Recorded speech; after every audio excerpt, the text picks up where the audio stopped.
আসসালামু আলাইকুম রহমতুল্লাহ। এটা হলো আমাদের দেশীয় আটা, লাল আটা রুটি। আর এটা হচ্ছে সাদা।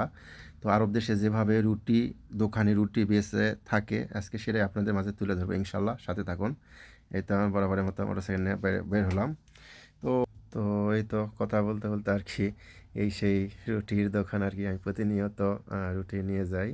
তো প্রসেসিং করে যে এইভাবে প্রথমে আটা এখানে দেয় বস্তার থেকে দিয়ে আটাটা প্রসেসিং করে নেয় আর কি, মানে একদম মিশিংয়ে দিয়ে আর কি একদম মানে মিশ্রই করতে হবে। এবং এখানে দেওয়া তারপরে এখানে যে আপনারা আমাদের বগুড়া ভাষায় চৌষি বলি বা কে কী নাম চিনেন আমি জানি না। তো প্রথমে তো এইভাবে গোল করে নিতে হবে, এই যেভাবে একদম গোল করে থিয়ে দিছে।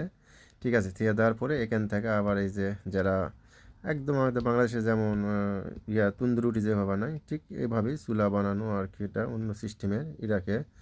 তো এইভাবে আর কি চুলা বানানো হয় এবং কাঠ এবং গ্যাস দিয়ে আর কি, এবং খড়ির আঁচে আর কি এভাবে হয় আর কি। এই যে যেভাবে রুটিটা বানায় মানে এত ফাস্টার এগুলো এরা বানায়, মানে বলা শেষ করা যাবে না। তো এইভাবে মানে খুব জোরে বানায় আর কি।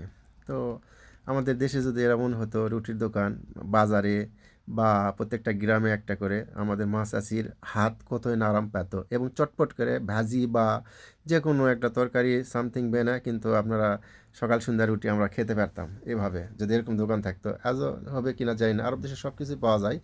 তো এখন এই রুটির দোকানটায় প্রচলিত হয়নি। ইনশাল্লাহ আমাদের দেশে যেন এরকম যারা তন্দুর রুটি বানান তারা পারবেন এভাবে বানাতে। তো দেখেন এত ফাস্টার এরা মানে কাজ করে, মানে আমি ভিডিও করবো তা না, এরা সবসময় এইভাবে মানে একদম ফাস্টার বানায় আর কি। এরা হচ্ছে খবুজ বলে থাকে আর কি। এটা হচ্ছে খবুজ বলে থাকে আরবিতে। এই তো এইভাবে বানানো, মানে এত জোরে ফাস্টার বানায় এই যে। আর আলহামদুলিল্লাহ কাস্টমার এত পরিমাণ বানাতেই মানে একদম শেষ হয়ে যায়, বানাতে প্রতিনিয়ত চলেই ভাটে।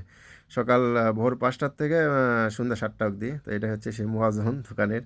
তো একটা বিদায় নিলাম। তো আপনারা অবশ্যই দেখছেন, অবশ্যই এভাবে রুটি নিয়ে থাকি।